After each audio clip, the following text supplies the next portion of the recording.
Welcome to electronics టెక్కి. ఈరోజు మన topic వచ్చేసరికి పారామీటర్స్ ఆఫ్ ఆపరేషనల్ యాంప్లిఫైయర్. ఆపరేషనల్ యాంప్లిఫైయర్లో కొన్ని పారామీటర్స్ ఉన్నాయి, అవి ఏంటో మనం ఈరోజు డిస్కస్ చేద్దాం.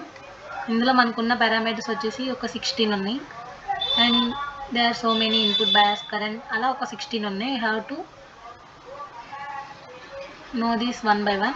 ఫస్ట్ మనకి ఇన్పుట్ బయాస్ కరెంట్, సో మనం వన్ బై వన్ తెలుసుకుందాం. First one input bias current. Input bias current అంటే ఏంటంటే, ఫస్ట్ మనం వీటిని తెలుసుకునే ముందు ఆపరేషనల్ యాంప్లిఫైయర్ సింబల్ ఎలా ఉంటుందంటే, it's like a triangle and one positive terminal and one inverting, non inverting. You all know about this.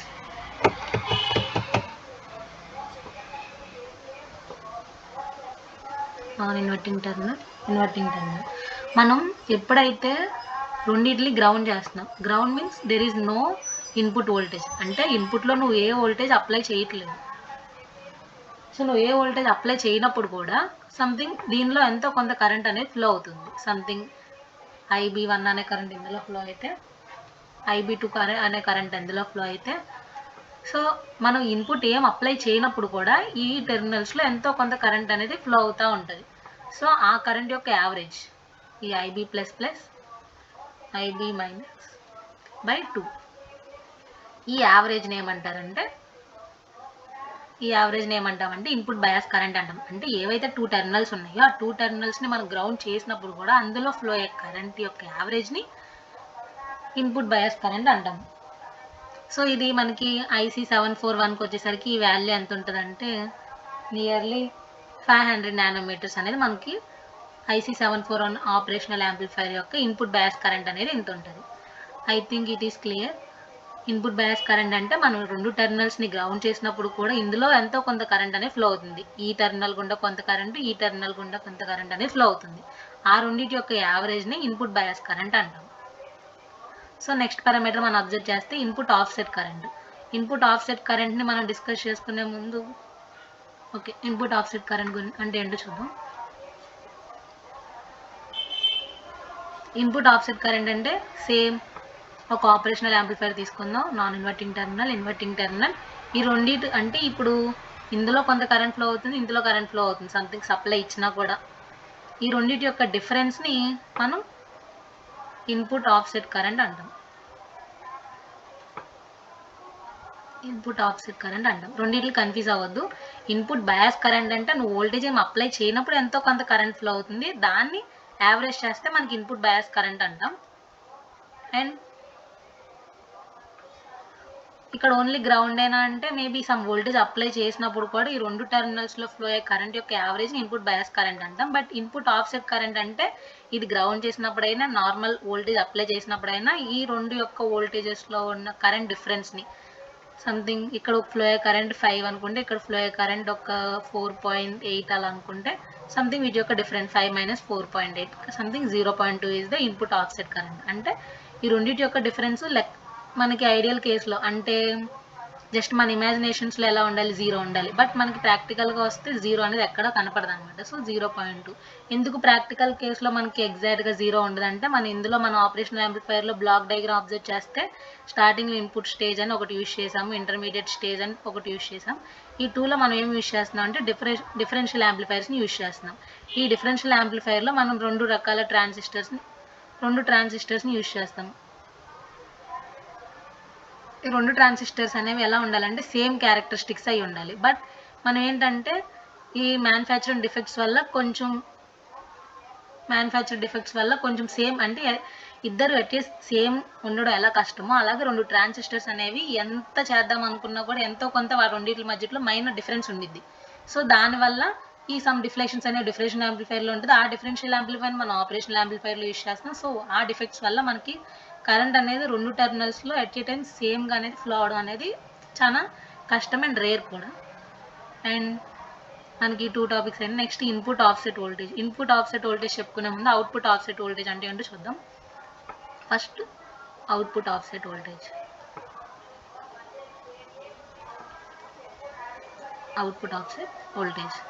Output offset voltage అంటే మనం ఇన్పుట్లో ఏం అప్లై చేయట్లేదు.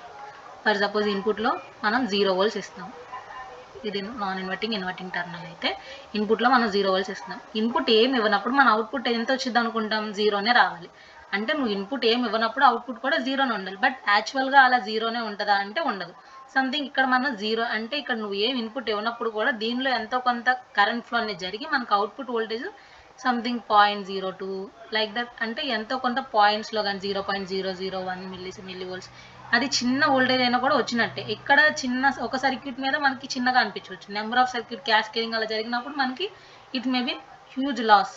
సో అందుకే ఇక్కడ ఏమవుతుందంటే మనం ఇన్పుట్ 0 ఇచ్చినప్పుడు కూడా అవుట్పుట్ అనేది ఎంతో కొంత వోల్టేజ్ అని మనకు కనిపిస్తుంది. దీన్నే మనం అవుట్పుట్ ఆఫ్సెట్ వోల్టేజ్ అంటాం. ఈ అవుట్పుట్ ఆఫ్సెట్ వోల్టేజ్ని మనం మినిమైజ్ చేయడానికి మళ్ళీ ఈ రెండింటికి మధ్యలో మనం ఎంతో కొంత ఇన్పుట్ వోల్టేజ్ని అడ్జస్ట్ చేసుకుంటూ ఉంటాం అన్నమాట. అంటే ఇన్పుట్ వోల్టేజ్ని మళ్ళీ ఇంకా ఈ రెండింటి మధ్యలో అప్లై చేసి అవుట్పుట్ ఆఫ్సెట్ వోల్టేజ్ని 0కి అడ్జస్ట్ చేసుకోవడానికి యూజ్ చేసి ఇన్పుట్ వోల్టేజ్ని ఇన్పుట్ ఆఫ్సెట్ వోల్టేజ్ అంటాం. Input offset voltage. Input same apply చేయనప్పుడు కూడా మనకు అవుట్పుట్లో ఏం రావట్లేదు, 0 రావట్లేదు. అలా 0 రానప్పుడు మనం ఏం చేయాలి, దాన్ని 0కి సెట్ చేసుకోవాలి. అలా 0కి సెట్ చేసుకోవడానికి వాడే ఇన్పుట్ వోల్టేజ్ని ఇన్పుట్ ఆఫ్సెట్ వోల్టేజ్ అంటాం. సో ఈ 4 అయినాయి: input bias current, input offset current, input offset voltage, output offset voltage. Next input resistance. Next we have to see input resistance.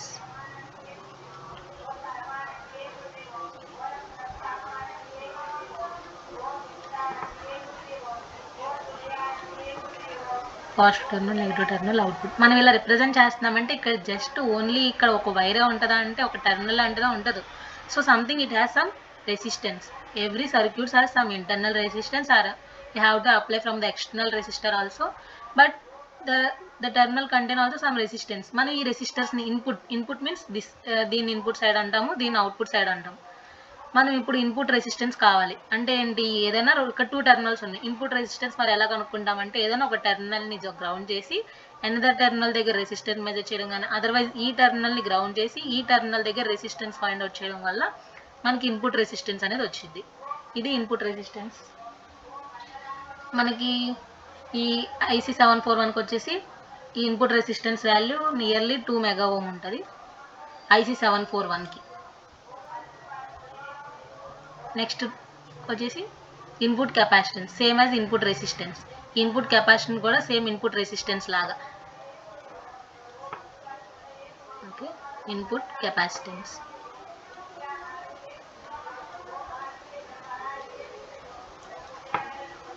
ఏదైతే ప్రతిదానికి మనం రెసిస్టెన్స్ ఉంటుంది అనుకుంటున్నాము, ఇన్పుట్ అంటే ఇన్పుట్లో ఉండే టెర్మినల్స్ ఏదైనా ఒక టెర్మినల్ని గ్రౌండ్ చేసుకుని ఇంకో టెర్మినల్ దగ్గర కెపాసిటర్స్ని క్యాలిక్యులేట్ చేయాలి. ఒకవేళ ఈ టెర్మినల్ దగ్గర కెపాసిటర్ కావాలనుకుంటే ఈ టెర్మినల్ని గ్రౌండ్ చేస్తే మనకి ఇన్పుట్ కెపాసిటెన్స్ అనేది క్యాలిక్యులేట్ చేయొచ్చు. Either one of the terminal of the operational amplifier you can calculated and the terminal make as ground. అంటే ఒక టెర్మినల్ గ్రౌండ్ చేసి ఇంకో టెర్మినల్ దగ్గర కెపాసిటర్ కనుక్కుంటాం. దీని దగ్గర కావాలంటే దీన్ని గ్రౌండ్ చేయాలి, దీని దగ్గర కావాలంటే దీన్ని గ్రౌండ్ చేయాలి. సో అది ప్రాసెస్. మనకి ఇది ఆపరేషనల్ యాంప్లిఫైర్ IC 741 వచ్చేసరికి 1.4 పికో ఫారెడ్స్ ఉంటుంది దీని వాల్యూ వచ్చి. ఓకే, నెక్స్ట్ పారామీటర్ చూద్దాం. Voltage gain. Okay, have to take new slide. Voltage gain. Gain అంటే మనకు తెలుసు, gain means nothing but it can be represented as a gain is nothing but output by input. ఇక్కడ voltage gain అంటున్నారు కాబట్టి output voltage by input voltage. Current gain అంటే nothing but output current by input current.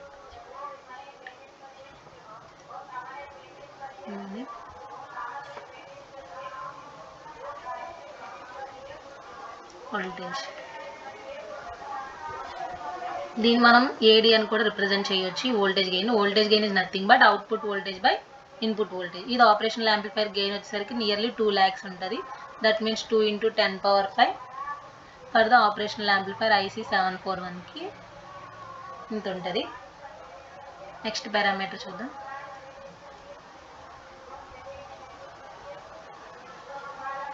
input voltage range.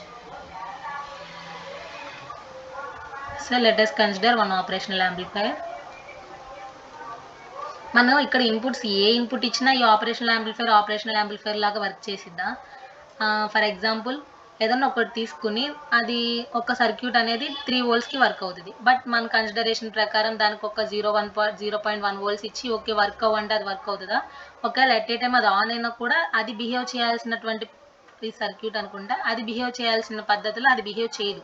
So అలాగే output offset ఈ operational amplifier కూడా some specifications అనేవి ఉంటాయి అన్నమాట. సో ఈ ఇన్పుట్ వోల్టేజ్లో మాత్రమే సంథింగ్ ఒక 5 volts దగ్గర నుంచి మాత్రమే ఇది ఆపరేషనల్ యాంప్లిఫైర్ లాగా వర్క్ అయ్యింది. Less than 5 volts it does not acts like an operational amplifier. So ఆ విధంగా input voltage range input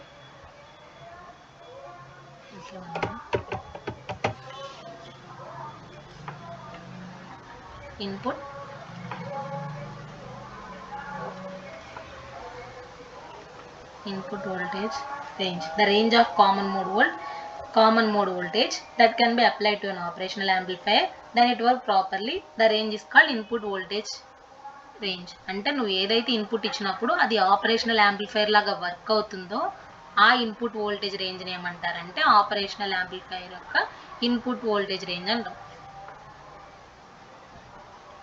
next వచ్చేసరికి CMRR. It is one of the most important parameters. CMRR, common mode rejection ratio. Common mode. In the common mode itself, we can observe common mode signal. Common mode rejection ratio.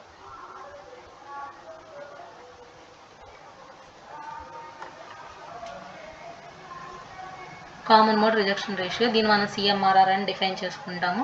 దీని formula వచ్చేసరికి AD/ACM differential gain by common mode gain. అంటే common mode signal అంటే మనం operational amplifier differential input ఇస్తున్నాము. For suppose దీనికి ఒక input ఇస్తున్నాము. But రెండింటికి సేమ్గా ఒకే ఇన్పుట్ని కనుక ఇస్తే దీని కామన్గా ఒక్కటే ఇన్పుట్ని రెండింటికి ఇస్తున్నాం. దాన్ని ఏమంటారంటే కామన్ మోడ్ సిగ్నల్ అంటాం.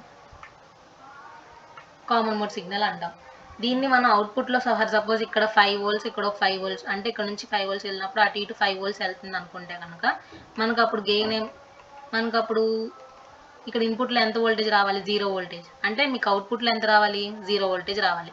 అంటే మనం ఇక్కడ డిఫరెన్షియల్ యాంప్లిఫైర్ దీన్ని డిఫరెన్షియల్ యాంప్లిఫైర్ ఆపరేషనల్ యాంప్లిఫైర్లు యూజ్ చేసి కూడా డిఫరెన్షియల్ యాంప్లిఫైరే. So have to apply 2 same inputs. అంటే కామన్ మోడ్ కాబట్టి 2 ఇన్పుట్స్ సేమ్గా కనుక నువ్వు అప్లై చేస్తే అదేం చేయాలి? ఆ రెండింటి యొక్క డిఫరెన్స్ని ఇన్పుట్గా తీసుకుని అవుట్పుట్ని జనరేట్ చేయాలి. ఇప్పుడు 5 - 5 అంటే 0 volts. బట్ దాని ఎక్స్పెక్టెడ్ అవుట్పుట్ ఎంత రావాలి? 0 volts రావాలి. కానీ నీకు 0 volts వస్తుందా? రావట్లేదు. సంథింగ్ 0.1 volt అలా వస్తుంది. సో ఇక్కడ ఏమవుతుంది? సంథింగ్ ఏదో నాయిస్ అనేది దానికి అడ్డం పడుతుంది. సో దాన్ని మనం రిజెక్ట్ చేయాలి. సో ఈ కామన్ మోడ్ సిగ్నల్ వల్ల వచ్చే నాయిస్ని మనం రిజెక్ట్ చేయడానికి యూస్ చేసేదాన్ని కామన్ మోడ్ రిజెక్షన్ రేషియో అంటాము. ఇది ఆపరేషనల్ యాంప్లిఫైర్కి ఎంత ఎక్కువ ఉంటే అంత మంచిది. ఇన్ ఐడియల్ కేసెస్ అంటే ఐడియల్ కేసెస్ అంటే ఏంటి? అజంప్షన్స్. ప్రాక్టికల్ అంటే రియాలిటీగా చేయడం. ఊహించేసి ఓకే ఇది చాలా ఎక్కువ ఉండాలి అని చూద్దాం. అదే ప్రాక్టికల్గా బాగా ఇన్ఫినిటీ ఉండిద్దా? ఇన్ఫినిటీ అంటే ఉండదు. సో మ్యాక్సిమం ఉండాలి. సో అలా ఐడియల్ కేసులో CMRR అనేది ఇన్ఫినిటీ ఉంటుంది అనమాట. సో ఇది CMRR. ఇది ఆపరేషనల్ యాంప్లిఫైర్కి వచ్చేసి IC741 వచ్చేసరికి 90 dB. ఇది డెసిమల్స్లో మనం మెజర్ చేస్తాం ఎక్కువ. నెక్స్ట్ వచ్చేసి output voltage swing.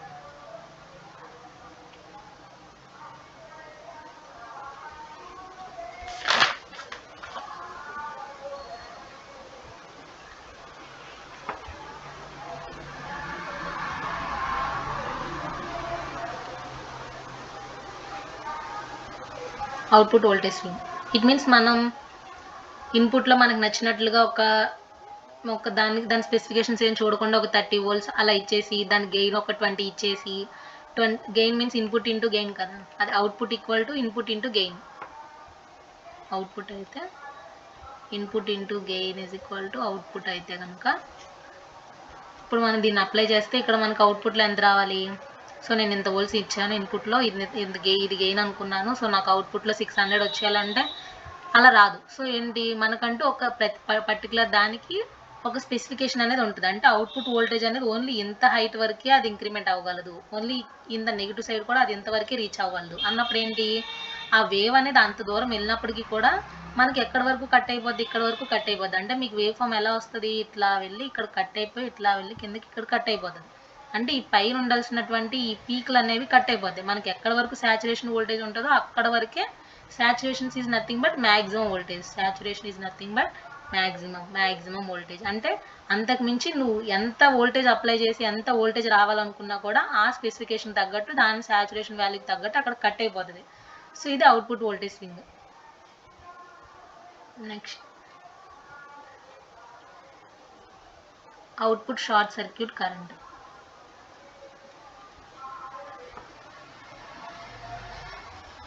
Output short circuit current. Short circuit అంటే మనకు తెలుసు కదా, రెండు టెర్మినల్స్ని కలిపేస్తే షార్ట్ సర్క్యూట్, రెండింటిని అలా వదిలేస్తే ఓపెన్ సర్క్యూట్. ఇన్పుట్ టెర్మినల్స్ అనేవి షార్ట్ చేసాం అంటే రెండు ఇన్పుట్స్ని కలిపేసాం. ఇన్పుట్ టెర్మినల్స్ని ఇలా షార్ట్ చేసినప్పుడు కూడా అవుట్పుట్లో నీకు ఎంతో కొంత కరెంట్ అనేది ఫ్లో అవుతుంది అనమాట. సో ఈ కరెంట్ని ఏమంటారంటే అవుట్పుట్ షార్ట్ సర్క్యూట్ కరెంట్ అంటాం. When you have short circuit the given inputs of the amplifier and you can get some current flow in the output. These current is called as output short circuit current. అంటే ఇన్పుట్లో నువ్వు ఏవైతే terminals ఉంటాయో ఆ టెర్మినల్స్ని రెండు short చేసినప్పుడు కూడా నీకు అవుట్పుట్లో ఎంతో కొంత కరెంట్ అనేది నువ్వు ఫైండ్ చేస్తున్నావు. దాన్ని ఏమంటారంటే అవుట్పుట్ షార్ట్ సర్క్యూట్ కరెంట్ అంటాం. ఇది ఆపరేషనల్ యాంప్లిఫైర్కి వచ్చేసి 25 మిల్లీ యాంపియర్స్. ఇక్కడ నేను చెప్పేసి ప్రతి స్పెసిఫికేషన్ అనేది IC741కి. ఇంకా చాలా రకాల ఆపరేషనల్ యాంప్లిఫైర్స్ ఉన్నాయి, బట్ మనం ఇక్కడ IC741 గురించి చెప్తున్నాము. Next output resistance. ఇది అయిపోయింది.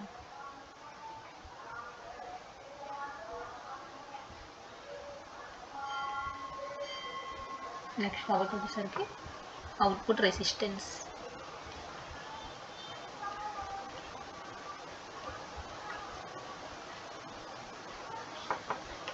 ఇందాక ఇన్పుట్ టెర్మినల్లో ఉండే రెసిస్టర్స్ని ఇన్పుట్ రెసిస్టెన్స్ అన్నప్పుడు, ఇప్పుడు అవుట్పుట్ టెర్మినల్ దగ్గర ఉండే రెసిస్టెన్స్ని అవుట్పుట్ టెర్మినల్ దగ్గర ఉండే రెసిస్టెన్స్ని అవుట్పుట్ రెసిస్టెన్స్ అంటాము. Resistance of the operational amplifier at the output terminal is called output resistance. Same ఇందాక ఇక్కడ 2 టెర్మినల్స్ ఉన్నాయి కాబట్టి ఒకటి గ్రౌండ్ చేసుకుని ఇంకో దానిలో మెజర్ చేసుకున్నాం, దీనిలో కావాలంటే దీన్ని గ్రౌండ్ చేసుకుని దీనిలో మెజర్ చేసుకున్నాం. సో ఇక్కడ ఒక్కటే అవుట్పుట్ టెర్మినల్ ఉంది కాబట్టి you have to want the output resistance. Means the resistance of the output terminal is called as the output resistance. అంటే ఏదైతే అవుట్పుట్ టెర్మినల్ దగ్గర ఉండే వోల్టేజ్ని అవుట్పుట్ రెసిస్టెన్స్ అంటాం. Next supply voltage rejection ratio.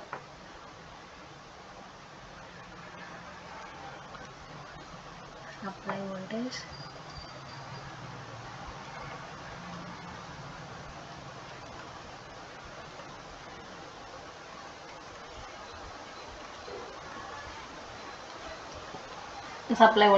rejection ratio.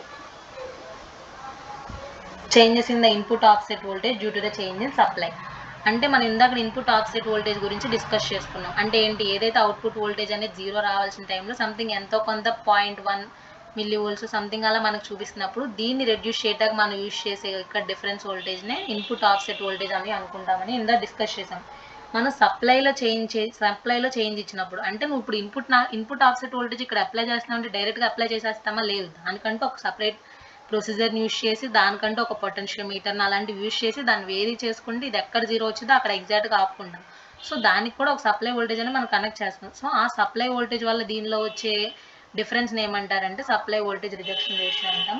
Change in the input offset voltage due to the change in సప్లైలో వచ్చే change వల్ల input ఆఫ్సెట్లో వచ్చే చేంజ్ని ఏమంటారంటే సప్లై వోల్టేజ్ రిజెక్షన్ రేషియో అంటాం.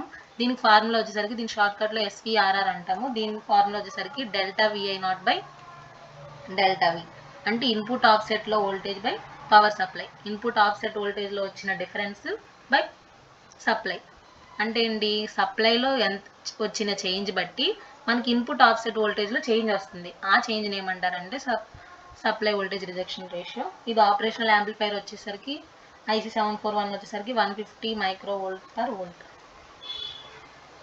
150 microvolt by volt. Next parameter చూద్దాం. Next parameter power consumption. Power consumption అంటే మీకు తెలుసు, వాట్ పవర్ అంటే ఎంత పవర్ కన్జ్యూమ్ చేసుకుంది ఆపరేషనల్ యాంప్లిఫైర్. ఇప్పుడు ఆపరేషనల్ యాంప్లిఫైర్ మనం ఏమనుకున్నాం, రెండు టెర్మినల్స్ గ్రౌండ్స్ అప్లై చేసినప్పుడు కూడా మనకు అవుట్పుట్లో ఎంతో కొంత వోల్టేజ్ వస్తుంది అన్నాం. ఎంతో కొంత వోల్టేజ్ వస్తుందంటే అది ఆటోమేటిక్గా ఎంతో కొంత పవర్ అనేది కన్జ్యూమ్ చేసుకుంటుంది. దాన్ని ఏమంటారంటే పవర్ కన్జంప్షన్ అంటారు. So the power consumed by the operational amplifier if the voltage is given or not is called as the power consumption. Next parameter వచ్చేసరికి we have to complete the power consumption. Next, transient response and slew rate.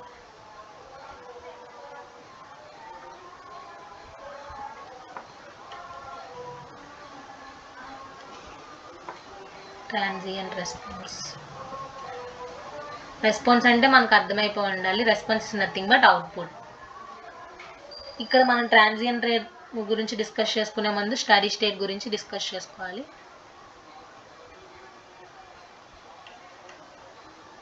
Steady state response అంటే ఏంటి, constant output. అంటే నువ్వు ఇన్పుట్లో ఎలాంటి vary చేసినా కూడా output ఇలా కాన్స్టెంట్గా వస్తే దాన్ని స్టడీ స్టేట్ రెస్పాన్స్ అంటాం.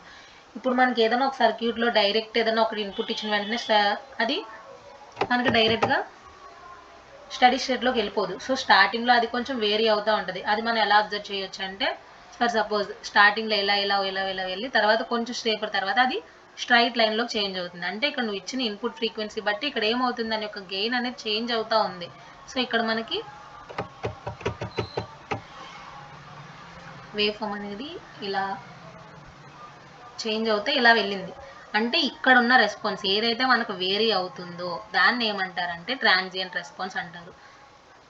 It is nothing but it is a portion of response. అంటే ఇది ఒక పోర్షన్ ఆఫ్ రెస్పాన్స్. ఇది మొత్తం ఓవరాల్ రెస్పాన్స్ అయితే ఈ ఓవరాల్ రెస్పాన్స్లో ఇది ఒక పోర్షన్. ఏది, ఈ పార్ట్ వరకు ఏదైతే ఈ పార్ట్ని మనం స్టడీ స్టేట్ రెస్పాన్స్ అంటే స్టడీగా అంటే ఒక కాన్స్టెంట్ స్ట్రైట్ లైన్ ఉంది కదా, అది స్టడీ స్టేట్ రెస్పాన్స్ అయితే దానికి అంటే ముందు వచ్చేది ఆ portion response before it reaches to the steady state. అంటే స్టడీ స్టేట్కి రీచ్ అవ్వకముందు ఉండే రెస్పాన్స్ని ఏమంటారంటే ట్రాన్సియంట్ రెస్పాన్స్ అంటారు.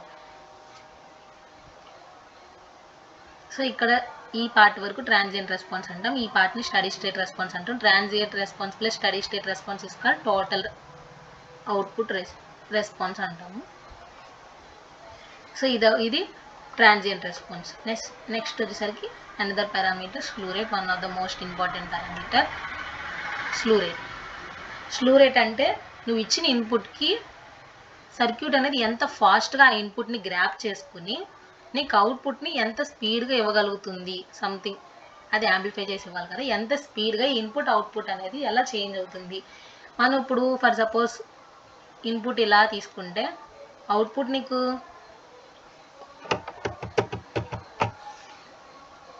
సో ఫర్ సపోజ్ ఓకే ఇన్పుట్లో నువ్వు ఇలా స్క్వేర్ వేవ్ ఫామ్ జనరేట్ చేసావు. You can take new slide, అప్పుడు మనకి క్లారిటీ ఉంటుంది. ఓకే మనం ఒక స్క్వేర్ వేవ్ అలా తీసుకుంటే ఓకే అవుట్పుట్ కూడా ఇలా వచ్చింది, ఇక్కడ వరకు బాగానే ఉంది. ఇది డైరెక్ట్గా ఎట్ ఏ టైం 1కి వెళ్ళిపోయింది, కానీ అలా రియల్ టైంలో ప్రాక్టికల్ టైంలో అలా వెళ్తుందా అంటే వెళ్ళదు. So it slowly take some portion. Okay wait,